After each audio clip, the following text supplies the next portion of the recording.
ഇന്ന് ഞാൻ തയ്യാറാക്കാൻ പോകുന്നത് അഫ്ഗാനി ചിക്കനാണ്.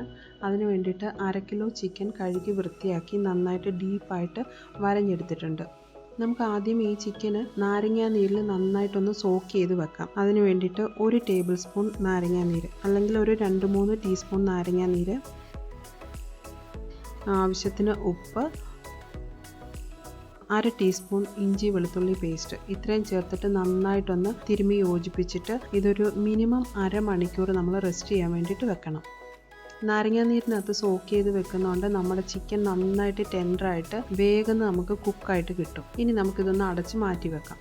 ഇത് ശരിക്കും ഫ്രഷ് ക്രീമും കാഷ്യൂ പേസ്റ്റും ഒക്കെ ചേർത്തിട്ട് തയ്യാറാക്കുന്നതുകൊണ്ട് ഇതിന് മലായി ചിക്കൻ എന്ന് പറയും. ഇതിനൊരു ലൈറ്റായിട്ടുള്ള എരിവ് മാത്രം മതി. ഈ ഒരു റെസിപ്പി ഞാൻ ഫോളോ ചെയ്യുന്നത് നമ്മുടെ ബിഗ് ഷെഫ് നൗഷാദ് ഇല്ലേ, അദ്ദേഹം ഇന്ന് നമ്മുടെ കൂടെ ഇല്ല. അദ്ദേഹത്തിൻ്റെ ഒരു ട്രിബ്യൂട്ടായിട്ടാണ് ഞാൻ ഇന്ന് ഈ റെസിപ്പി ചെയ്യുന്നത്. ഇതൊരു 10 ഇയേഴ്സ് ബാക്ക് ഒരു മാഗസീനിൽ അദ്ദേഹം എഴുതിയത് കണ്ടിട്ട് ഞാൻ ട്രൈ ചെയ്ത് നോക്കിയിട്ട് വളരെ ഇഷ്ടപ്പെട്ട ഒരു റെസിപ്പിയാണ്.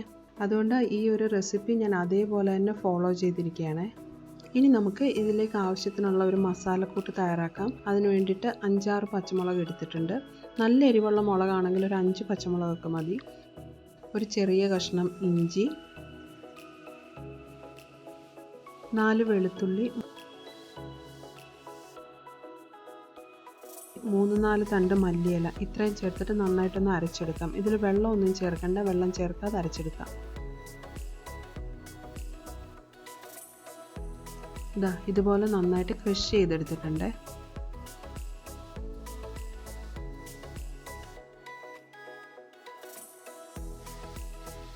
ഇനി നമുക്ക് ഈ മസാല നേരത്തെ നമ്മൾ സോക്ക് ചെയ്യാൻ വെച്ചിരുന്ന ചിക്കനിലേക്ക് തേച്ച് കൊടുക്കാം. അതിന് വേണ്ടിയിട്ട് ചിക്കൻ എടുക്കുമ്പോൾ ആ നാരങ്ങ നീരൊക്കെ നന്നായിട്ട് ഇനി നമുക്ക് ഈ ചിക്കൻ്റെ സെക്കൻഡ് മാരിനേഷനുള്ള മസാല തയ്യാറാക്കാം.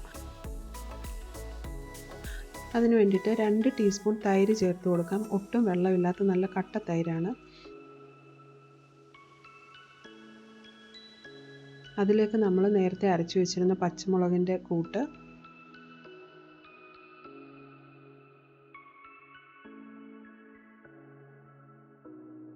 അര ടീസ്പൂൺ കുരുമുളക് പൊടി, 1/4 ടീസ്പൂൺ ജീരകത്തിൻ്റെ പൊടി,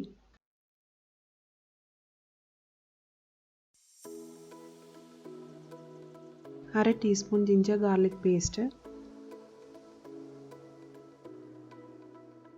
1/2 ടീസ്പൂൺ ഏലക്കാപ്പൊടി. നമ്മളിതിലേക്ക് ഗരം മസാലയൊന്നും ചേർക്കത്തില്ല, ആകെ ഏലക്കാപ്പൊടി മാത്രമേ ചേർക്കത്തുള്ളൂ. അതുകൊണ്ട് അത് 1/2 ടീസ്പൂൺ ചേർക്കണേ. 1 ടീസ്പൂൺ കസൂരി മെത്തി കയ്യിൽ വെച്ച് നന്നായിട്ടൊന്ന് ക്രഷ് ചെയ്ത് ചേർത്ത് കൊടുക്കാം. 4 ടീസ്പൂൺ ഫ്രഷ് ക്രീം ഇത്രയും ചേർത്തിട്ട് നന്നായിട്ടൊന്ന് മിക്സ് ചെയ്തെടുക്കാം.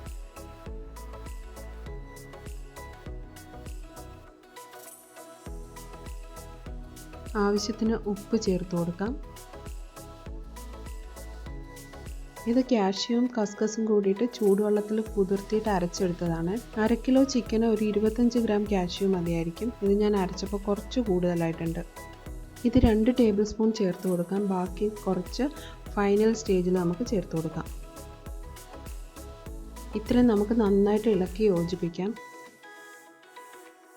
ഇനി ഇതിലേക്ക് ഒരു ചെറിയ ചീസ് ക്യൂബ് എടുത്തിട്ടുണ്ട്. ഇതിൻ്റെ പകുതി ഇപ്പം നമുക്ക് ഗ്രേറ്റ് ചെയ്തിട്ട് ചേർത്ത് കൊടുക്കാം. ബാക്കി പകുതി ഫൈനൽ സ്റ്റേജിൽ ചേർക്കാം.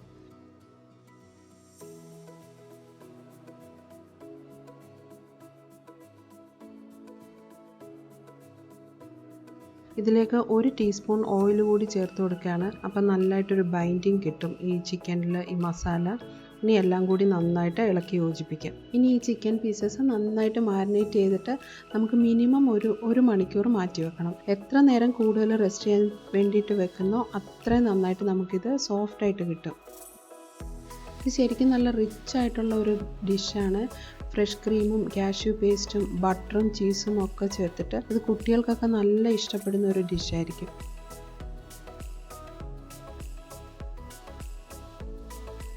ഇപ്പോൾ ചിക്കൻ മാരിനേറ്റ് ചെയ്തിട്ട് 1 മണിക്കൂർ ആയിട്ടുണ്ട്. ഇനി നമുക്കിത് കുക്ക് ചെയ്യാം. അതിന് വേണ്ടിയിട്ട് ഒരു നോൺ സ്റ്റിക്ക് പാത്രം അടുപ്പിൽ വെച്ചിട്ട് നന്നായിട്ട് ചൂടായിട്ടുണ്ട്. ഇനി ഇതിലേക്ക് ഈ ചിക്കൻ പീസസ് ഡയറക്റ്റായിട്ട് അങ്ങ് ഇട്ട് കൊടുത്താൽ മതി. ഓയിലൊന്നും ചേർക്കേണ്ട ആവശ്യമില്ല. നമുക്ക് ഫൈനൽ സ്റ്റേജിൽ കുറച്ച് ബട്ടർ മാത്രം ചേർത്ത് കൊടുത്താൽ മതി. ഇതിൽ ഫ്രഷ് ക്രീമും ചീസും ഒക്കെ ഉള്ളതുകൊണ്ട് വേറെ ഓയിലിൻ്റെ ഒന്നും ആവശ്യമില്ല. ചിക്കൻ പീസസൊക്കെ ഇങ്ങനെ നിരത്തി വെച്ചിട്ട് ബാക്കിയുള്ള ഗ്രേവിയും കൂടെ അതിൻ്റെ മേലേക്ക് ഒഴിച്ചു കൊടുക്കാം.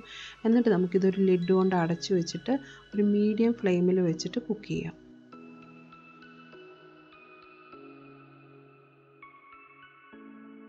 ഇപ്പോൾ നമ്മൾ ഈ ചിക്കൻ പീസസൊക്കെ വേകാൻ വെച്ചിട്ട് 5 മിനിറ്റ് ആയിട്ടുണ്ട്. നമുക്കിനി ഈ ചിക്കൻ പീസസൊക്കെ ഒന്ന് തിരിച്ചിട്ടിട്ട് ആ ഗ്രേവി അതിൻ്റെ മേലെ കോരി ഒന്ന് ഒഴിച്ചു കൊടുക്കാം. എന്നിട്ട് വീണ്ടും അടച്ചു വെച്ച് വേവിക്കാം.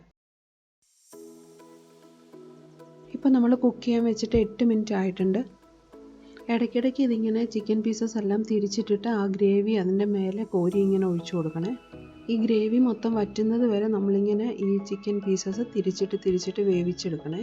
ഈ ഗ്രേവി മൊത്തം വറ്റിയിട്ട് ഈ ചിക്കൻ പീസസ് നന്നായിട്ട് വെന്ത് കഴിയുമ്പോൾ ഒരു ചെറിയ ബ്രൗൺ നിറം വരും. ആ സമയമാകുമ്പോൾ നമുക്ക് ഫ്ലെയിം ഓഫ് ചെയ്തിട്ട് ബാക്കിയിരിക്കുന്ന കുറച്ച് കാഷ്യൂ പേസ്റ്റ് അതിൽ ചേർത്ത് കൊടുക്കാം. ഇപ്പോൾ നമ്മുടെ ഗ്രേവിയൊക്കെ വറ്റിയിട്ട് ചിക്കൻ പീസസൊക്കെ നന്നായിട്ട് വെന്ത് കിട്ടിയിട്ടുണ്ട്. ഒരു ചെറിയ ബ്രൗൺ കളർ വന്നിട്ടുണ്ട്. ഇനി നമുക്കിതിലേക്ക് 1/2 ടീസ്പൂൺ ബട്ടർ ചേർത്ത് കൊടുക്കാം. ഇനി ഇതിലേക്ക് കുറച്ച് ചീസ് കൂടെ ചേർത്ത് കൊടുക്കാം. ചീസും ബട്ടറും ഒക്കെ ചേർക്കുന്നത് ഓരോരുത്തരുടെയും ഇഷ്ടത്തിനനുസരിച്ചിട്ട് ചേർത്താൽ മതി.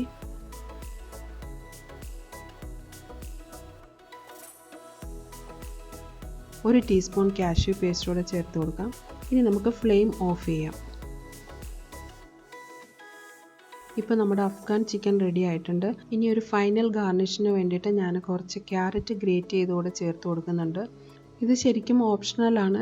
ഞാൻ നേരത്തെ പറഞ്ഞ ആ ഒരു റെസിപ്പി ഫോളോ ചെയ്യുന്നത് കൊണ്ട് ഞാനിതിൽ ചേർത്തന്നേ ഉള്ളൂ.